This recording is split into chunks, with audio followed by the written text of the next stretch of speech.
There is a particular cruelty in public humiliation that those who have never experienced it cannot truly comprehend, for it is not merely the moment itself that wounds, but the endless echo of it, the way a single instant of mortification can shatter the carefully constructed edifice of a life and leave one forever changed, forever cautious, forever aware that the world has seen you at your most vulnerable and found you wanting. Lady Eleanor Ashworth understood this truth with an intimacy she would not have wished upon her worst enemy, though at 23 she possessed too gentle a spirit to claim any enemies at all. She was the only daughter of Viscount Ashworth, a man of ancient lineage and modest means, and she had been raised in that peculiar stratum of English society where one possessed all the expectations of nobility with few of the resources to meet them. Eleanor was not a beauty in the way that poets wrote sonnets, not possessed of golden curls or striking features that commanded attention upon entering a room, but there was something in her warm brown eyes that spoke of intelligence and kindness, something in the quiet dignity of her bearing that drew those who took the time to truly see her. She had a gentle loveliness, the sort that revealed itself slowly, like dawn breaking over still water, and those who knew her well considered her the finest woman of their acquaintance. But London in the spring of 1815 cared little for gentle loveliness or quiet dignity, for this was the height of the season, when society gathered like glittering peacocks to display their plumage and secure advantageous matches, and Eleanor had retreated from all of it. She had not attended a ball in 2 years, had not worn her dancing slippers or felt the press of a crowded ballroom or endured the measuring gazes of marriageable gentlemen. Instead, she remained in the country whenever possible, helping her aging father manage their declining estate, reviewing accounts that grew ever more troubling, and pretending that she did not notice her mother's worried glances or the way her father's hands trembled more with each passing month. She had made herself useful, indispensable even, because usefulness was something she could offer when she had nothing else, when hope had proven itself a luxury she could ill afford. The wound she carried was not visible to the casual observer, but it lived within her nonetheless, a constant companion that whispered in quiet moments that she had been weighed and measured by the world and found insufficient. She did not speak of it, this thing that had happened to her, this moment that had cleaved her life into before and after, but it informed every choice she made, every careful step she took away from the glittering world that had once seemed so full of promise. Eleanor Ashworth had learned, in the cruelest possible fashion, that dreams were dangerous things, and she had resolved never to dream again. The memory, when it came, arrived unbidden, as memories of such magnitude always do, surfacing in quiet moments when Eleanor's defenses were lowered and her mind wandered to places she had forbidden it to go. 2 years prior, she had been a different creature entirely, a young woman of 21 who still believed that goodness might be rewarded and that a gentleman's words could be trusted. Lord Reginald Blackmore had seemed everything a young lady might hope for, heir to the Earl of Westmore, possessed of golden hair and easy charm, and a smile that made Eleanor's heart flutter in ways she had read about in novels but never experienced. He had sought her out at assemblies, had danced with her twice when propriety demanded he dance with her only once, had walked with her in gardens and spoken of futures and possibilities in that careless way handsome young men speak when they believe they hold all the power in the world. Eleanor had been cautious, for caution was her nature, but even caution could not withstand the persistent siege of hope, and she had allowed herself, in the quietest chambers of her heart,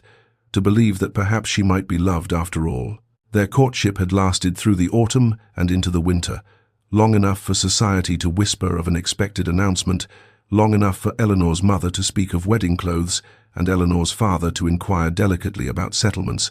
long enough for Eleanor herself to imagine a life as Lady Blackmore and to feel that perhaps her modest dowry and lack of connections might not matter to a man who claimed to value her gentle spirit above all worldly considerations. She had been a fool, though she had not known it then, and her foolishness had been revealed to all the world on the glittering night of Lady Pembroke's spring ball, when the finest families of London had gathered in their silks and jewels to see and be seen. Eleanor had arrived with hope singing in her veins, wearing her best gown of pale pink muslin, expecting that this might be the very night Reginald would speak to her father and make his intentions known. Instead, she had watched from across the ballroom as he raised his glass and announced his engagement to Miss Arabella Thornton, a horse-faced heiress with £40,000 and a father who had made his fortune in trade, and the world had tilted beneath Eleanor's feet and never quite righted itself again. She might have survived even that, might have retreated quietly and nursed her wounds in private, had she not heard his voice carrying across the room when a mutual acquaintance expressed surprise at the match and mentioned Eleanor's name. "Miss Ashworth," he had said with a laugh that cut like shattered glass. "Surely you jest. She has nothing to recommend her but a pleasing face. A man of my position requires fortune, not sentiment," and the laughter of those around him had risen like a wave to drown her, and Eleanor had stood frozen as the whispers spread and the glances turned her way, pitying and amused and cruel all at once. And she had learned in that single devastating moment that she had been nothing but a diversion, a pleasant way to pass the time until a better prospect emerged, and she had vowed as she retreated from that ballroom with her head held high and her heart in ruins that she would never allow herself to be so deceived again. 2 years had passed since that dreadful evening, and Eleanor had transformed herself into something practical and useful, a daughter who would not burden her family with foolish hopes or romantic notions that served no purpose but to invite further pain. She had refused her mother's gentle suggestions that she might try another season, had dismissed the notion that time might heal wounds or that society might forget, for she knew better now, knew that the world remembered weakness and fed upon it, and she would not offer herself up for consumption a second time. Instead, she had made herself indispensable at Ashworth Manor, their modest country estate, where the paint peeled quietly from the window frames and the roof leaked in the eastern wing, and the servants who remained did so more from loyalty than from any certainty of continued wages. Her father's health had begun to fail in earnest, his once robust constitution weakening under the twin burdens of age and worry, and Eleanor had taken over the management of the household accounts with a competence that surprised even herself, discovering in the columns of figures and the careful allocation of dwindling resources a kind of peace that came from knowing exactly where one stood, even if where one stood was upon increasingly unstable ground. She knew to the penny what they owed and to whom, knew which creditors might be persuaded to patience and which would not, knew that the silver would need to be sold before winter, and that even then they would struggle to maintain the fiction of gentility that was all they had left. Her mother watched her with eyes that held equal measures of gratitude and grief, grateful for a daughter who had risen to meet their circumstances with such quiet strength, grieving for the laughing girl who had once dreamed of love and ballrooms and a future bright with possibility. Eleanor understood her mother's sorrow but could not share it, for she had made her peace with reality and found it far less painful than fantasy, had learned that love was a luxury afforded to those with fortune enough to cushion its inevitable disappointments, and she possessed no such cushion. She would be sensible, would be practical, would ensure that her parents lived out their remaining years in whatever comfort she could provide, and she would expect nothing for herself beyond the satisfaction of duty fulfilled. This was the life she had chosen, or rather the life that had been chosen for her by circumstances beyond her control, and she had accepted it with the same quiet dignity that had always defined her, that gentle strength that others so rarely noticed until it was too late. She did not know, on the grey March morning when the letter arrived bearing a seal she did not recognize, that everything she had resigned herself to accept was about to change, that fate had not yet finished writing her story, and that the next chapter would begin with words she could never have anticipated from a man she had never met. The letter bore a seal Eleanor did not recognize, heavy crimson wax impressed with a crest that spoke of ancient lineage and considerable consequence, and her fingers trembled slightly as she broke it open in the dim light of her father's study, where she had been reviewing the quarterly accounts and calculating how many more months they might manage before the pretense of solvency collapsed entirely. The words within made no sense upon first reading, nor upon second, and it was only upon the third that Eleanor allowed herself to believe what was written there, an invitation to present herself at the London residence of His Grace Marcus Blackwood, Duke of Ashworth, at her earliest convenience to discuss a matter of mutual interest. The Duke of Ashworth, a man whose name Eleanor knew only from the whispered conversations of others, for he moved in circles so far above her own diminished sphere that she might as well have been reading of a character from mythology rather than a living gentleman who apparently wished to speak with her. She knew what society said of him, had heard the rumours even in her rural isolation, for the Duke of Ashworth was the sort of man about whom everyone spoke and no one truly knew. He was 32 years of age,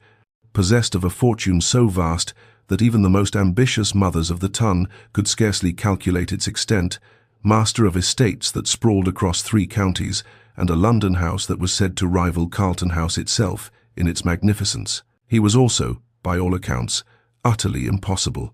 a man of stern countenance and cold demeanour who never danced at balls, rarely smiled at anyone, and had been known to reduce grown men to stammering with nothing more than a single glacial glance from his piercing grey eyes. The whispers painted him as formidable, as intimidating, as a man who had never in his life needed to charm anyone because the world bent itself to his will without requiring any effort on his part. His mother, the Dowager Duchess, had reportedly been pressing him for years to select a bride and secure the succession, but he had dismissed every candidate presented to him, every diamond of the first water, and every accomplished heiress, with the same dismissive indifference that characterized all his interactions with society. Why such a man would summon Eleanor Ashworth, daughter of a viscount of modest means and even more modest reputation, was a mystery that defied all logic, and yet the letter was unmistakably real, the seal genuine, the invitation clear. Her parents received the news with expressions that might have been comical under different circumstances, her mother's teacup frozen halfway to her lips, and her father's newspaper lowered to reveal eyes wide with bewildered astonishment. They questioned her, questioned themselves, questioned whether perhaps the letter had been misdirected or was some elaborate jest. But the quality of the paper and the authority of the seal could not be denied, and at last Eleanor rose from her chair and announced that she would go, not because she expected anything to come of it, not because she harbored any delusions about what a duke might want with a woman like her, but because her family could not afford to give offence to such a powerful man, and because curiosity, that dangerous companion she had thought long since abandoned, had stirred within her chest and demanded satisfaction. Ashworth House rose before Eleanor like a monument to everything she was not, its pale stone facade stretching impossibly wide across the most fashionable square in Mayfair, its windows gleaming with the kind of pristine clarity that spoke of an army of servants, whose sole purpose was to ensure that not a single speck of dust dared settle upon any surface, and she felt her courage falter as the carriage door opened and a footman in immaculate livery handed her down onto the pavement with the kind of practiced deference she had never in her life experienced. The entrance hall alone could have swallowed her family's entire ground floor, marble floors polished to a mirror shine, reflecting the light of a chandelier that dripped with crystals worth more than her father's annual income, and Eleanor forced herself to breathe steadily as a butler of imposing dignity led her through corridors lined with portraits of ancestors who seemed to gaze down upon her with aristocratic disapproval, as though they knew she did not belong among such magnificence and were merely waiting for her to realize it herself and flee. She was shown into a drawing room of elegant proportions, left alone, with her thundering heart and her best dress that had seemed respectable enough in her own modest home, but now felt painfully inadequate against the silk-covered walls and furniture that gleamed with the patina of generations of careful tending, and she was still cataloguing all the ways in which she fell short of her surroundings when the door opened and he entered, and every thought in her head scattered like startled birds. The Duke of Ashworth was tall, taller than she had expected, with dark hair swept back from a face that seemed carved from the same unforgiving stone as his ancestral home, all sharp angles and severe lines that might have been handsome if they had ever softened into anything resembling warmth. His eyes were grey, the grey of winter storms and cold steel, and they assessed her with an intensity that made Eleanor feel as though he could see straight through her careful composure to the frightened woman beneath, who was wondering what madness had possessed her to come here at all. He did not smile as he greeted her, did not offer any of the social pleasantries that might have eased the tension crackling in the air between them, merely gestured for her to sit and took his own seat across from her, with the economy of movement that characterized a man who had never in his life needed to waste effort on anything so trivial as putting others at ease. Their conversation began with stilted formality, questions about her journey and her family's health, that he asked with the air of a man performing an obligation rather than expressing genuine interest. And yet Eleanor found herself noting the directness of his gaze, the way he actually listened to her responses, rather than simply waiting for her to finish speaking so he might continue with his own agenda. When at last he explained why he had summoned her, his words were so unexpected that Eleanor could only stare at him in bewildered silence, for he spoke of having observed her, of admiring qualities she had never imagined anyone might notice: her kindness to servants, her dignity in the face of social slight, her complete lack of the simpering pretension that characterized so many ladies of the ton. He made clear, with that same unflinching directness, that this was a practical matter, not a romantic one, and Eleanor understood then that whatever this strange man wanted from her, it was not her heart, which was perhaps the only reassurance that allowed her to remain in her seat and hear what he would say next. The silence that followed his declaration stretched between them like a living thing, and Eleanor found herself searching his face for some sign of jest or cruelty, some indication that this was an elaborate humiliation designed to wound her further. But those grey eyes held nothing but steady certainty, the unwavering gaze of a man who had never in his life made an offer he did not intend to honor. He spoke of marriage as one might speak of a business arrangement, which she supposed it was, outlining the terms with the same precision he might have used to negotiate the purchase of an estate or the merger of two financial interests. And yet the substance of what he offered was so far beyond anything Eleanor had dared imagine that she could scarcely comprehend the words as he spoke them. He required a duchess, he explained, a woman of sense and dignity who could manage his household and stand beside him in society without embarrassing him with simpering affectations or transparent attempts to manipulate him for her own advancement, and he had observed enough of Eleanor's character to believe she possessed the qualities he sought. In exchange, he would clear her family's debts in their entirety, settle a sum upon her parents that would ensure their comfort for the remainder of their lives, and provide Eleanor herself with an allowance generous enough to guarantee her independence, regardless of how their arrangement progressed. He did not speak of affection, did not pretend to emotions he clearly did not feel, and Eleanor found herself oddly grateful for his honesty, even as some small, foolish part of her heart mourned the absence of softer words. This was not love, would never be love, but it was security and purpose, and the salvation of everyone she held dear. And was that not more valuable than the romantic fantasies she had once been naive enough to cherish? She asked for time to consider,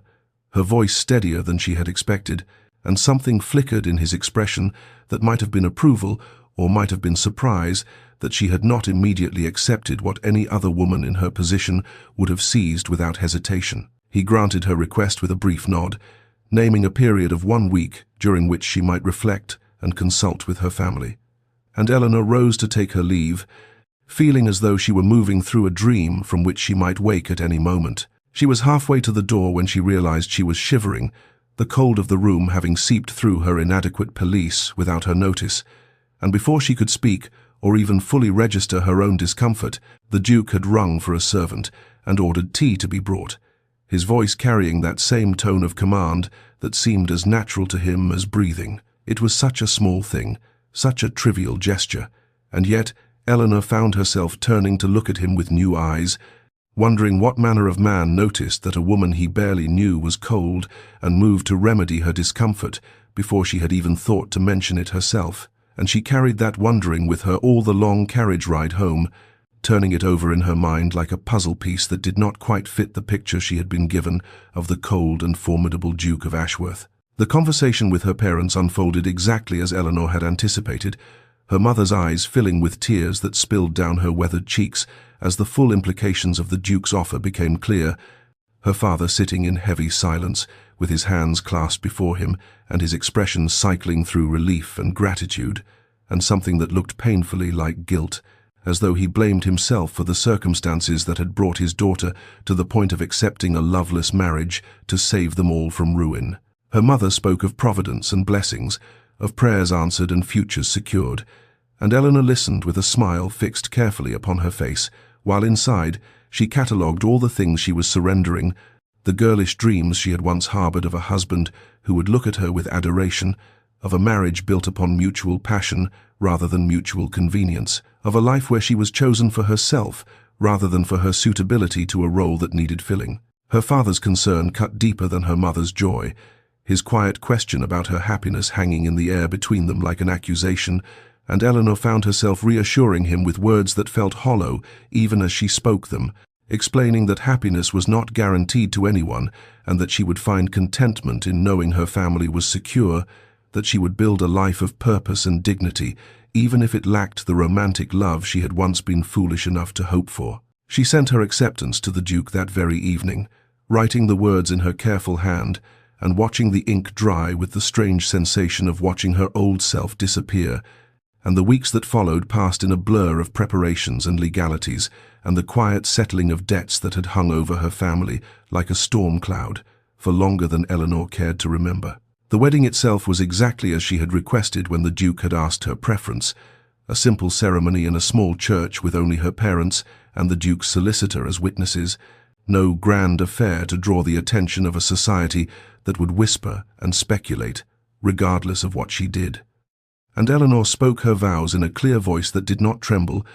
binding herself to a man whose expression remained as unreadable as it had been the first moment she saw him. The whispers began before the ink was dry on the register, spreading through London's drawing rooms like wildfire, incredulous speculation about what could possibly have possessed the most eligible bachelor in England to choose a nobody with nothing to recommend her, and Eleanor heard echoes of those whispers in the glances of servants and the carefully worded congratulations of distant relations who could not quite conceal their astonishment. She steeled herself against the judgment, wrapping her dignity around her like armor, reminding herself that she had not asked for love and therefore could not be wounded by its absence, and when the carriage pulled away from London bearing her toward Ravensmoor and her new life as the Duchess of Ashworth, she looked out the window at the passing countryside and allowed herself to feel, just for a moment, the fragile flutter of something that might have been hope. Ravensmoor rose from the countryside like something out of a dream, its honey-colored stone glowing warm in the afternoon light as the carriage crested the final hill, and Eleanor caught her first glimpse of what was now, impossibly, her home. She had expected grandeur, had steeled herself for the cold magnificence that wealth so often produced, but the estate that sprawled before her possessed a beauty that felt almost welcoming, its elegant lines softened by climbing roses and ancient oaks that spoke of generations of careful tending, of a place that had been loved rather than merely maintained. The Duke sat across from her in silence as he had for much of the journey, but she noticed his gaze turn toward the window as they approached, something shifting almost imperceptibly in his expression that might have been relief or might have been the closest thing to warmth she had yet seen him display. The household staff had assembled to greet them, a long line of faces that Eleanor found herself studying with anxious attention, searching for the judgment or resentment she half expected from servants who must surely wonder what their master had been thinking in choosing such an unremarkable bride. Instead, she found something that surprised her, respectful curtsies and bows, yes, but also glances exchanged between the maids that seemed almost pleased, and when Mrs. Barrett, the housekeeper, stepped forward to welcome her, the older woman's eyes held a warmth that seemed entirely genuine. The housekeeper showed her to her chambers with a stream of gentle chatter about the household and its workings, and Eleanor listened carefully, grateful for the information and oddly touched by the woman's obvious relief that Ravensmoor would finally have a proper mistress after so many years. Her rooms were beautiful beyond anything she had imagined, decorated in soft blues and creams that caught the light from tall windows overlooking a garden that seemed to stretch endlessly toward a distant lake. And when Mrs. Barrett mentioned that His Grace had instructed her to arrange everything according to the new Duchess's preferences, that nothing was fixed and everything could be changed to suit her tastes, Eleanor felt something loosen slightly in her chest that had been clenched tight since the moment she had spoken her wedding vows. Dinner that evening was a quiet affair, just the two of them in a dining room that could have seated 40, and Eleanor struggled against silences that stretched long enough to become uncomfortable, searching for topics of conversation that would not reveal how thoroughly out of her depth she felt. He asked about her interests, his tone formal but not unkind, and when she mentioned her love of books, something flickered in those grey eyes that she could not quite interpret. He rose from the table without explanation and led her through corridors she did not yet know, stopping finally before a set of carved oak doors that he pushed open to reveal a library so vast, so magnificent, so perfectly aligned with every bookish fantasy she had ever harbored, that Eleanor could only stand in the doorway with her hand pressed to her heart and her lips parted in wordless wonder. Thousands of volumes lined the walls from floor to ceiling, their leather spines gleaming in the lamplight, and the Duke stood beside her in silence for a long moment before speaking the words that Eleanor would remember for the rest of her life. "It is yours now, all of it." The days that followed settled into a rhythm that Eleanor had not anticipated, a quiet pattern of mornings spent reviewing household accounts with Mrs. Barrett and afternoons lost in the magnificent library that still made her breath catch each time she entered, and through it all she found herself noticing things about her husband that contradicted everything society had whispered about the cold and forbidding Duke of Ashworth. It began with small observations, details so minor that she might have dismissed them as coincidence had they not accumulated with such consistency. The way her morning tea arrived, prepared exactly as she preferred it, with honey rather than sugar, though she could not recall ever mentioning her preference to anyone but the maid who had attended her on that first overwhelming day. Then there were the books that appeared in her sitting room without explanation, volumes she had mentioned in passing during their increasingly lengthy dinner conversations, titles she had wondered about aloud and then forgotten, yet somehow he had remembered and procured them for her, as though her idle curiosities were matters worthy of attention. Fresh hothouse flowers began appearing in her chambers each morning, not the fashionable arrangements that society deemed appropriate, but the simple blooms she had loved since childhood, wildflowers and roses in soft colors that reminded her of her mother's modest garden. And when she asked Mrs. Barrett about them, the housekeeper smiled knowingly and said only that His Grace had given specific instructions. Their dinners together stretched longer as the days passed, the awkward silences of their first evening gradually filling with conversation that ranged from estate matters to philosophy to the books they were both reading, and Eleanor found herself looking forward to these hours with an anticipation that surprised her. One evening he spoke haltingly of his childhood, of a father whose expectations had crushed rather than cultivated, of a mother whose affection had been the only warmth in a house designed to produce a perfect heir rather than a happy son, and Eleanor listened with her heart aching for the lonely boy he must have been,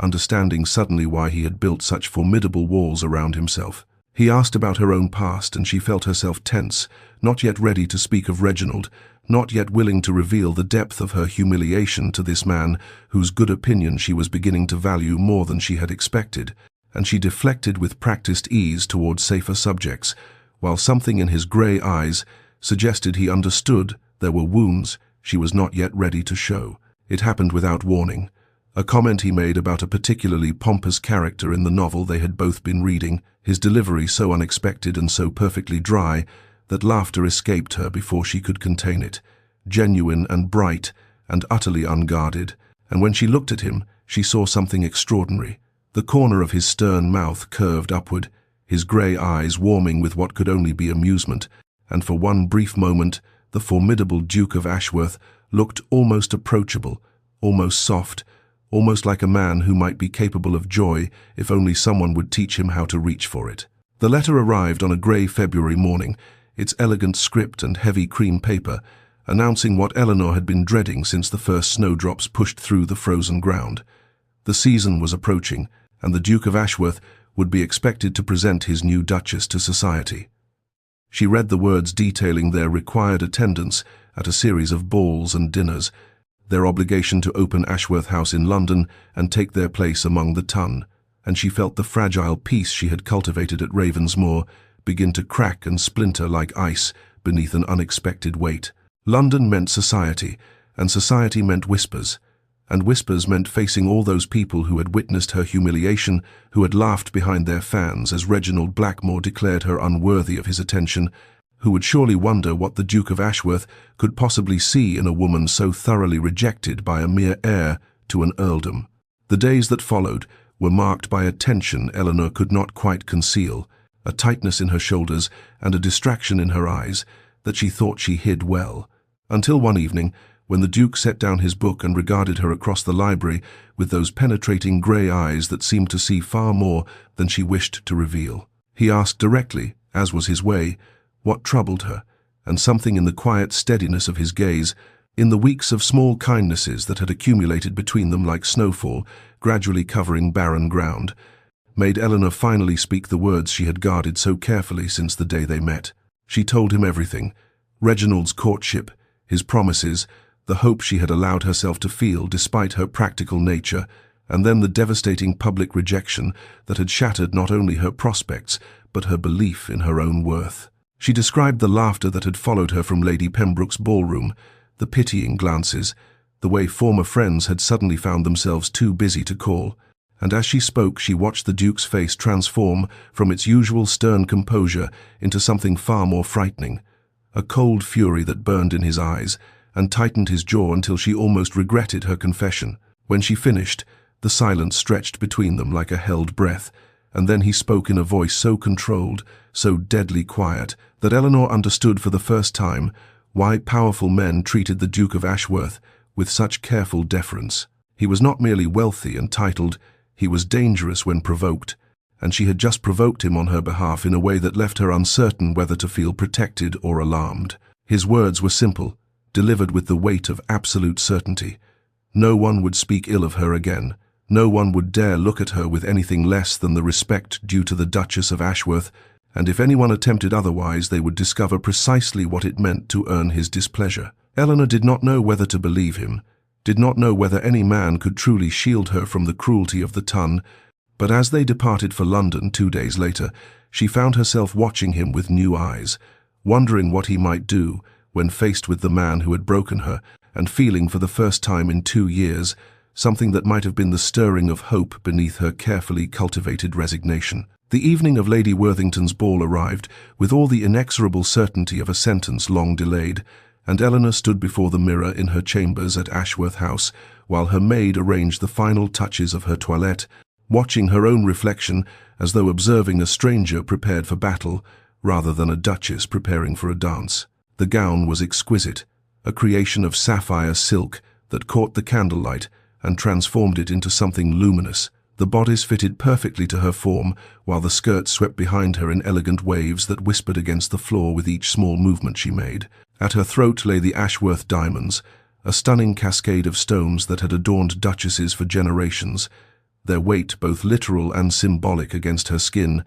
and Eleanor found herself touching them repeatedly as though to confirm they were real, as though to remind herself that she had every right to wear them, despite what some might whisper behind their fans. The Duke appeared in her doorway precisely at the appointed hour, his tall figure immaculate in black evening clothes that emphasized the breadth of his shoulders and the severe handsomeness of his features, and when his grey eyes fell upon her, she saw something flicker in their depths, something that might have been admiration or approval, or perhaps something warmer still, though he expressed it only through a brief nod and the single word "beautiful" spoken in his characteristic, measured tone. The carriage ride passed in tense silence,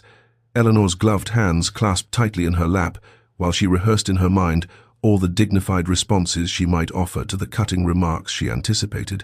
and beside her the Duke sat with his customary stillness, though once his hand reached across and covered hers for just a moment,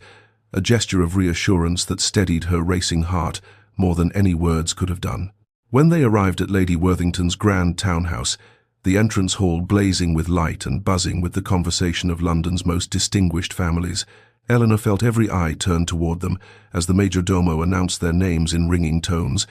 and the sudden hush that fell over the nearby guests confirmed what she had dreaded. Society had been waiting for this moment, hungry for a glimpse of the woman who had somehow captured the uncatchable Duke of Ashworth. She lifted her chin and placed her hand upon her husband's offered arm, and together they descended into the ballroom, while whispers followed them like shadows. But the Duke's presence beside her was steady and unyielding as stone, his hand pressing hers firmly against his arm in silent reassurance. He introduced her to one influential personage after another, to countesses and earls and powerful political figures who treated her with careful deference because they understood that to slight the Duchess of Ashworth was to invite the displeasure of a man whose influence they could not afford to lose, and gradually Eleanor felt some of her tension ease as she realized that whatever society might think of her personally, none would dare voice their contempt openly. She had almost begun to enjoy herself, had almost allowed herself to believe that this evening might pass without incident, when her gaze drifted across the crowded ballroom and landed upon a face she had hoped never to see again, and her heart seized painfully in her chest as she watched Lord Reginald Blackmore turn toward her, with recognition dawning in his cold blue eyes. his wife Arabella standing beside him with a pinched and unhappy expression that suggested her £40,000 had purchased something far less satisfying than she had anticipated. He moved through the crowd toward them with the casual arrogance of a man who had never been denied anything he wanted, his smile fixed in that charming expression Eleanor remembered so well from the days when she had foolishly believed it meant something. And as he approached, she felt the familiar sensation of her throat closing and her heart racing, and all the carefully constructed composure she had cultivated over 2 years, threatening to crumble into dust at her feet. His greeting was everything she had anticipated and feared, his voice carrying just loudly enough for nearby guests to hear as he offered an elegant bow and spoke with false warmth that did nothing to disguise the malice beneath. How surprising to see her elevated so. "Miss, forgive me, Your Grace." He corrected himself with exaggerated deference. What an unexpected turn of fortune for one who once seemed destined for such a different path. Arabella stood slightly behind him, her face a study in barely concealed misery, her expensive gown and elaborate jewels doing nothing to disguise the unhappiness that had carved lines around her mouth and dulled the brightness of her eyes. And Eleanor realized with sudden clarity that £40,000 had purchased this woman nothing but a cold husband and a lonely marriage, and the bitter knowledge that she had traded her fortune for a title held by a man incapable of genuine affection. Eleanor opened her mouth to respond, to offer some dignified reply that would demonstrate how little his words affected her, but found herself frozen as though the intervening years had melted away, and she was once again that devastated girl in Lady Pembroke's ballroom, hearing herself declared unworthy before the assembled ton, feeling her dreams shatter around her like fine china thrown against marble floors. She did not need to find her voice, however, because in the space between one heartbeat and the next, the Duke stepped forward, and the temperature surrounding their small group seemed to drop by several degrees as he fixed Reginald with a gaze that could have frozen the Thames in July, and spoke in a voice so cold, so controlled, so lethally precise that Eleanor saw the colour drain from Reginald's face like water from a shattered vessel. "My wife," the Duke said with terrible emphasis,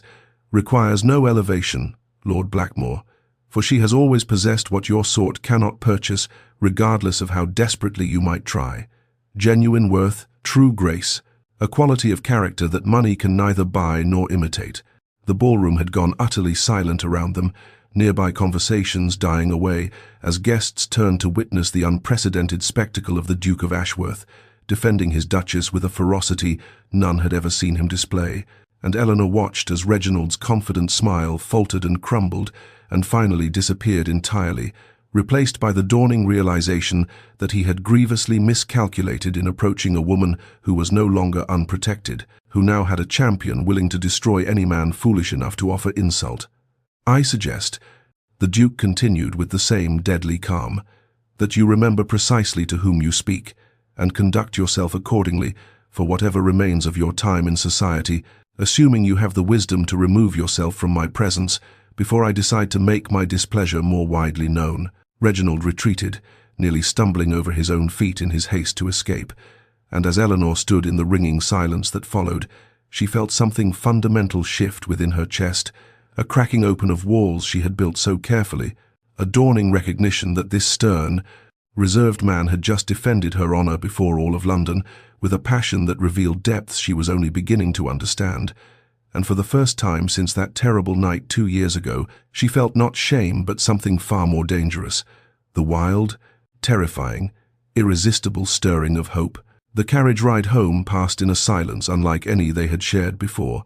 charged with unspoken feeling and the lingering electricity of what had transpired in that glittering ballroom, and Eleanor sat with her hands clasped tightly in her lap while she searched for words adequate to express the tumult of emotions threatening to overwhelm her carefully maintained composure. She had spent 2 years building walls around her wounded heart, 2 years convincing herself that she was unworthy of defense or devotion, 2 years accepting the judgment of a man who had never possessed the capacity to recognize true worth. And in the space of a single moment, her husband had dismantled every one of those carefully constructed beliefs with nothing more than the cold fury of his voice and the unwavering conviction of his words. When at last she found her voice, it emerged as barely more than a whisper, a simple expression of gratitude that felt wholly inadequate to convey the depth of what his defense had meant to her, and she watched his profile in the dim light filtering through the carriage windows as she spoke, saw the slight tightening of his jaw that she had come to recognize as his response to strong emotion. He dismissed her thanks with characteristic brevity, insisting that he had spoken only simple truth, that any man with eyes to see and wit to understand would recognize what Reginald Blackmore had been too foolish and too mercenary to value, and Eleanor felt her breath catch at the matter-of-fact certainty in his tone, as though her worth was so self-evident that defending it required no particular courage or consideration. Then he turned to look at her directly, his grey eyes holding hers with an intensity that made her pulse quicken, and he spoke words that would echo in her memory for years to come. "You are worth 10 of such men, Eleanor, worth 100, and I would have said far more had propriety permitted." She felt the hot prick of tears behind her eyes for the first time in longer than she could remember, felt the careful armor she had constructed around her heart begin to crack and crumble beneath the weight of his quiet conviction, and she had to look away toward the darkened streets passing beyond the window, lest he see how thoroughly his words had undone her. When they arrived at Ashworth House and parted for their separate chambers as was their custom, Eleanor found herself unable to sleep despite the lateness of the hour, lying instead in her elegant bed while she replayed every moment of the evening in exhaustive detail. The cold malice in Reginald's eyes, the misery evident in Arabella's pinched features, the absolute fearlessness with which her husband had stepped forward to shield her from harm. She thought of his hand, steady at her back throughout the evening, his careful attention to her comfort, the way he had introduced her to London's most powerful figures with unmistakable pride in his voice, and she recognized with dawning wonder that something fundamental had shifted within her heart, something she had believed dead and buried, rising slowly back to trembling life. She was beginning to feel something dangerous, something she had sworn never to permit herself again after Reginald's betrayal had taught her the terrible cost of such vulnerability. She was beginning to feel hope. The weeks that followed Lady Worthington's ball unfolded with a sweetness Eleanor had never dared imagine, each day bringing new discoveries about the man she had married, and the unexpected depth of feeling growing between them like some tender plant that had found at last the conditions necessary for flourishing. They attended more balls and soirees as the season demanded, and at each one Eleanor noticed how her husband positioned himself as her constant guardian, his hand finding the small of her back as though it belonged there,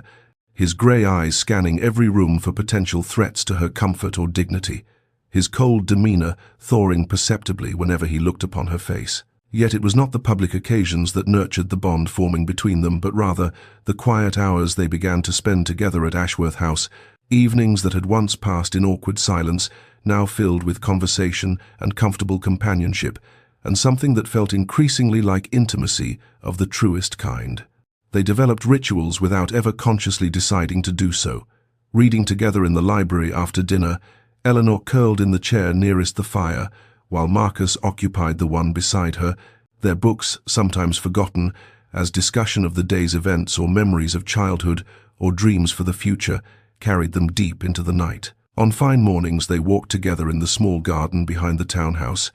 and it was during one such walk that Marcus confessed something Eleanor suspected he had never spoken aloud to another living soul, that he had spent the whole of his adult life believing himself incapable of inspiring genuine affection, that his father's coldness and his own reserved nature had convinced him he would never know true companionship, that he had proposed their practical arrangement, fully expecting to live out his days in comfortable but lonely partnership with a woman who tolerated his presence without truly seeing him. Eleanor found herself sharing in return, telling him of the fears that had haunted her since Reginald's betrayal, that she would never be enough for anyone,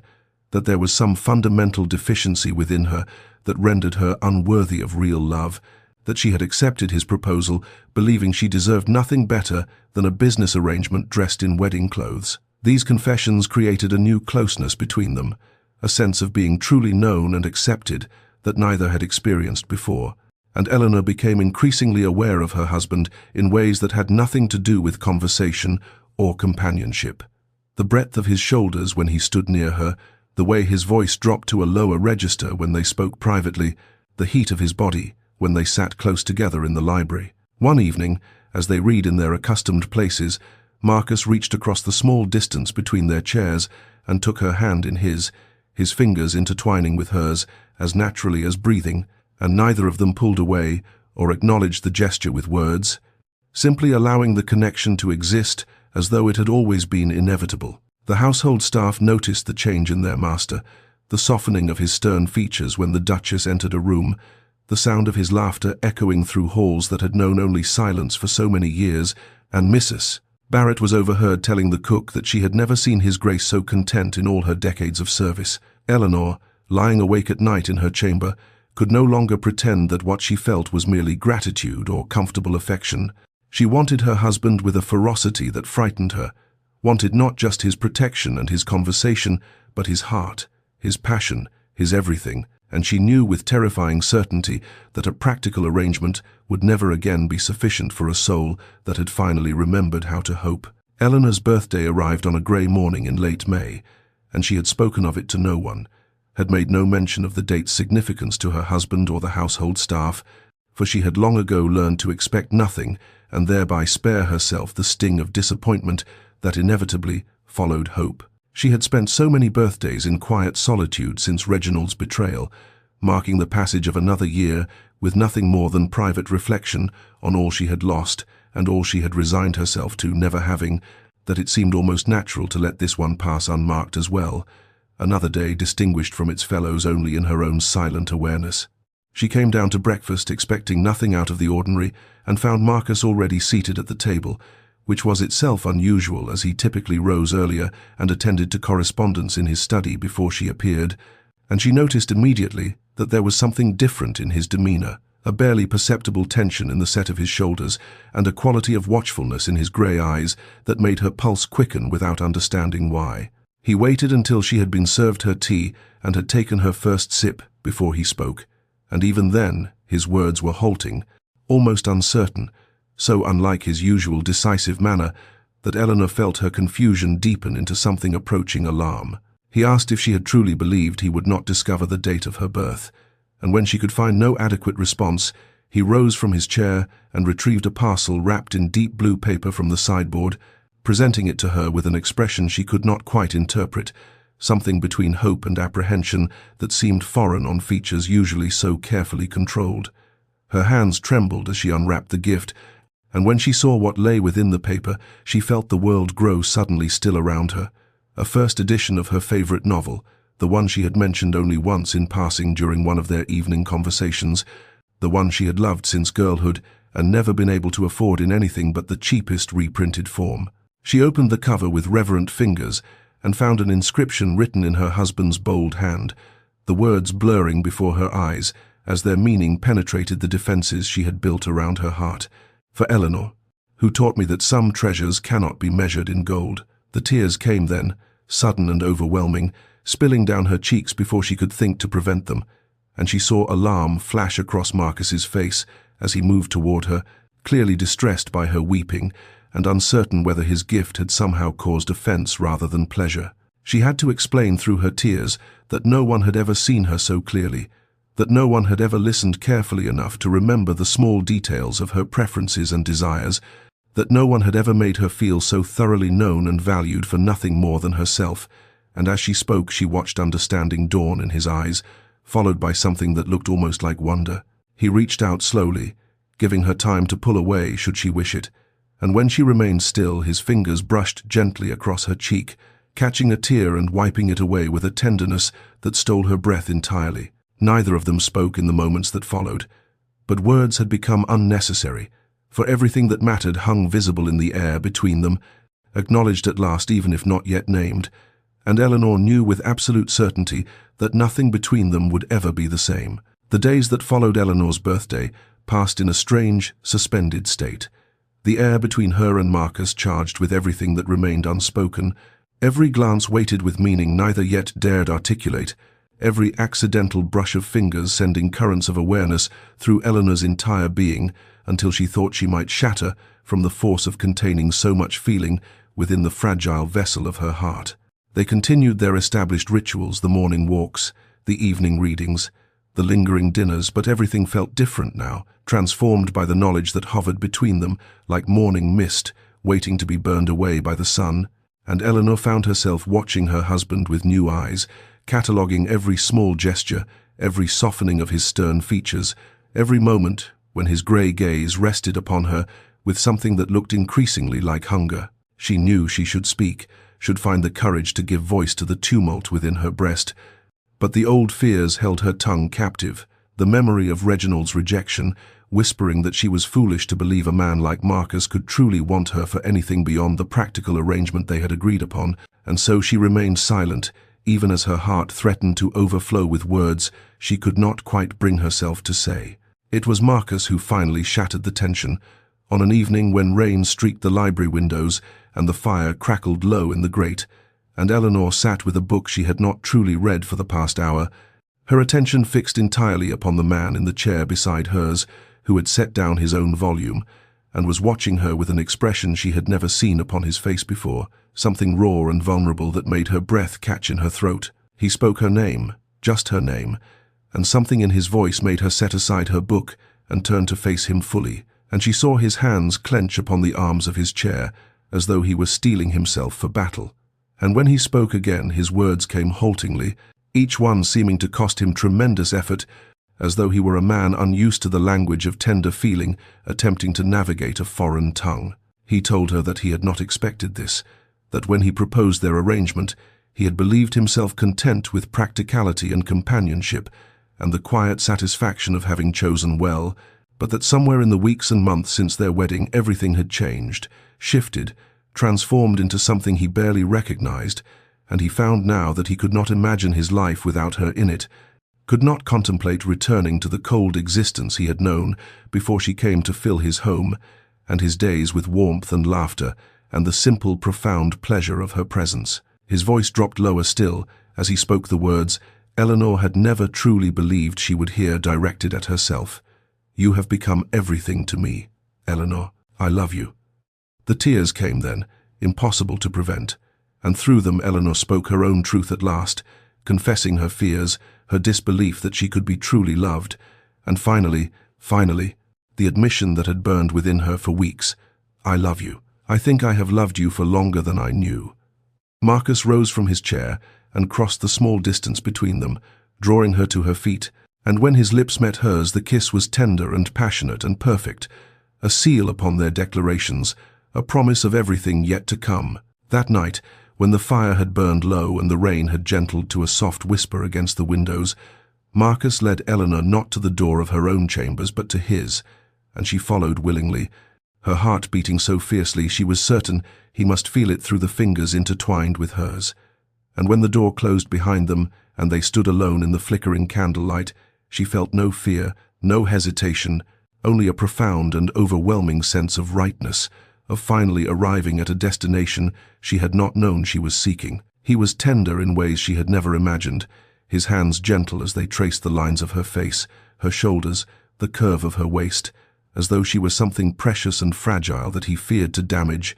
and when she trembled it was not from cold or apprehension, but from the sheer intensity of being touched with such reverence, such unmistakable devotion, by a man who had seemed to all the world incapable of such feeling. He whispered words against her skin as he held her, words of love and wonder and gratitude, telling her that she was beautiful, that she was wanted, that she was everything he had never dared hope to find, and each word settled into her heart like seeds, taking root in fertile soil, filling spaces that had been barren and empty for so long she had forgotten they existed. When they came together at last, it was with a tenderness that brought fresh tears to Eleanor's eyes. Tears of joy this time rather than sorrow, and she clung to him as though he were the only solid thing in a world suddenly remade, gasping his name like a prayer, feeling herself known and cherished and desired in ways that transformed everything she had believed about herself and her worth. Afterward they lay tangled together beneath the heavy coverlet, her head upon his chest where she could hear the steady rhythm of his heart gradually slowing, and they spoke in hushed voices of small things and great things, of the future stretching before them bright with possibility, of the children they might have, of the life they would build together at Ravensmoor and in London and wherever else their journey might take them, and sometimes they simply lay in companionable silence, needing no words to communicate the profound contentment that filled them both. He told her that she had transformed him, that before her arrival he had been a man merely existing, going through the motions of life without truly living, and that she had given him reason to hope,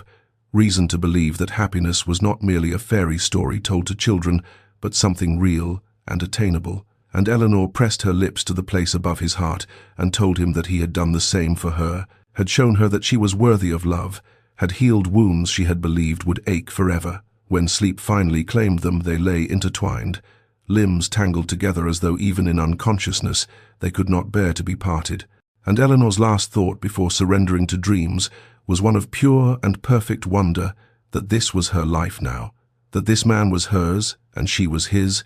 that the cold, practical arrangement they had agreed upon had blossomed into something so beautiful and complete that it seemed almost impossible, and yet here she lay in his arms, loved beyond measure, whole at last. The weeks that followed their union transformed not only the private hours Eleanor and Marcus shared, but their public existence as well, and society, ever watchful for scandal or sensation,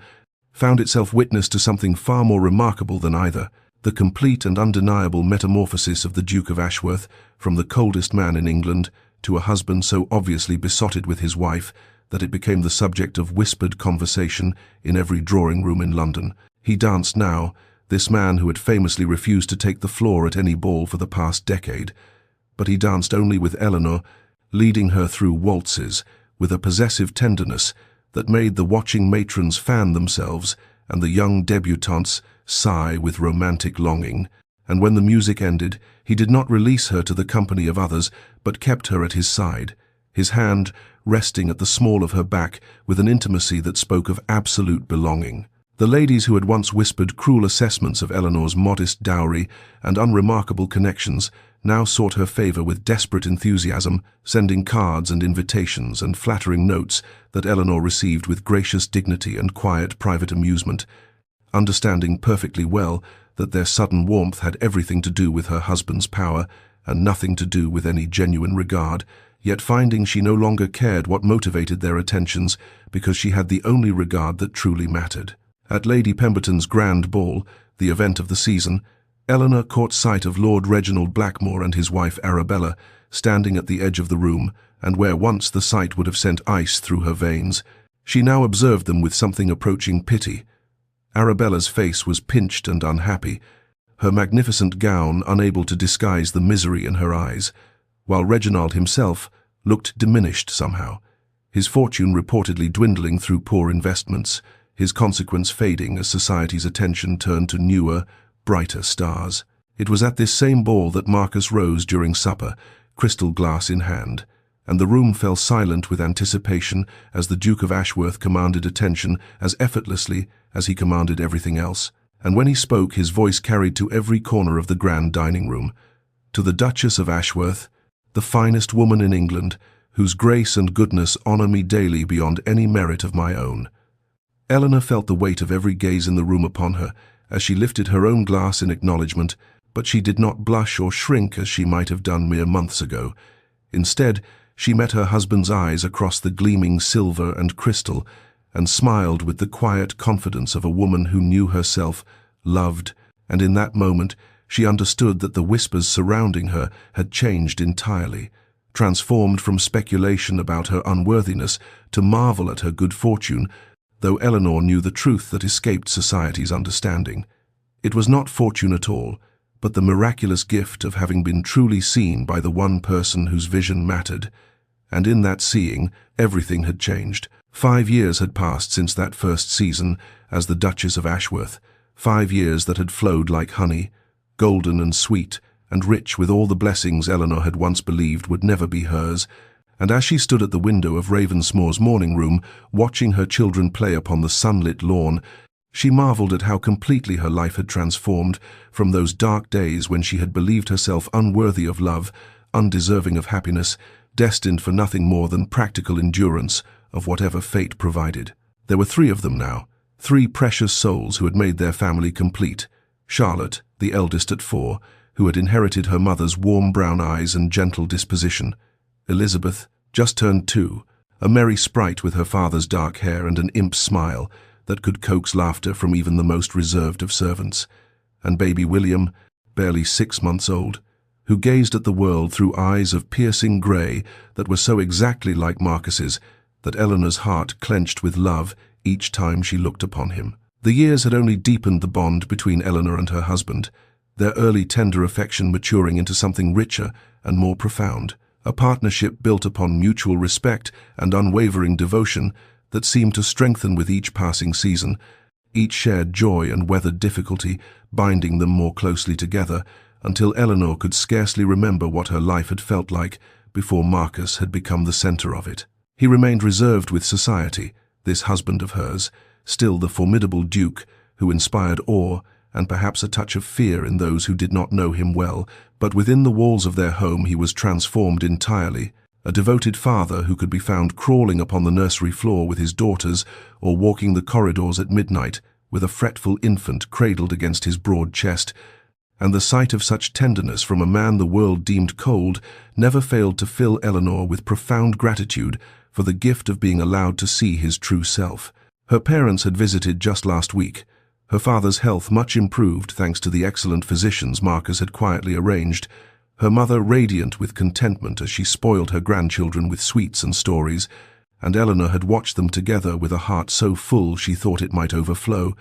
remembering how close they had come to losing everything, how desperate their situation had seemed before a single letter had changed the course of all their lives. News of Reginald had reached them occasionally over the years, each report more dismal than the last. The divorce from Arabella had been scandalous, her fortune depleted and her patience exhausted, and Reginald himself had retreated to a modest property in the country, his consequence entirely diminished, his name spoken now only as a cautionary tale about the folly of valuing wealth above character. Eleanor found she could summon no satisfaction at his downfall, only a quiet gratitude that she had been spared such a fate, that his cruel rejection had ultimately delivered her to something infinitely better than anything he could have offered. That evening, after the children had been kissed and tucked into their beds, Marcus found her in the library where she sat curled in her favorite chair with a book she was not truly reading, and he crossed to her without speaking, drawing her up into his arms and holding her close as the fire crackled softly in the grate. "I thank God every day that you said yes," he murmured against her hair, and Eleanor pressed closer to him, breathing in the familiar beloved scent of him, feeling the steady beat of his heart beneath her cheek. "And I thank God every day that you saw me," she whispered back, when no one else did. And so we come to the end of Eleanor's story, though in truth it is not an ending at all, but merely a pause in a tale that continues still in the halls of Ravensmoor, in the laughter of children and the quiet moments shared between two souls who found in each other what neither had dared to hope existed, a love that was not born of passion's fleeting flame, but forged in the steadier fire of respect and kindness and the daily choice to see and cherish another person completely. Eleanor's journey had begun in humiliation, in the cruel words of a man who measured worth only in pounds and pence and found her wanting, and she had believed those words for so long, had allowed them to burrow into her heart and convince her that she was somehow less than, somehow undeserving of the happiness that seemed to come so easily to others, and yet the very wound that had nearly destroyed her had ultimately led her to something far greater than anything Lord Reginald Blackmore could ever have offered, for it had led her to Marcus, to a man whose actions spoke truths that pretty words could never equal. This is the lesson Eleanor carried with her through all the years that followed, that love built upon the foundation of mutual respect and genuine trust will always outshine the brightest infatuation, that the measure of a person's character lies not in the declarations they make, but in the small, consistent kindnesses they offer when no one is watching, that the right person will see your worth even when the world has convinced you that you have none. If you have journeyed with Eleanor through these pages, through her darkest moments and her greatest joys, then perhaps you carry some piece of her story within you now, and it is my deepest hope that her tale has offered you something of value, whether that be a few hours of pleasant escape or something more lasting,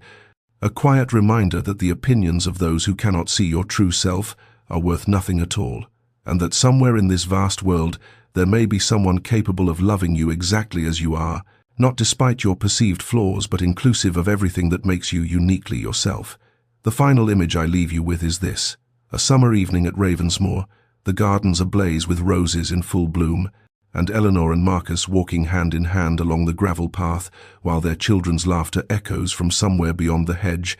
where they play at some elaborate game of their own devising, and Eleanor pauses to look up at her husband, at this man who saw her when no one else did,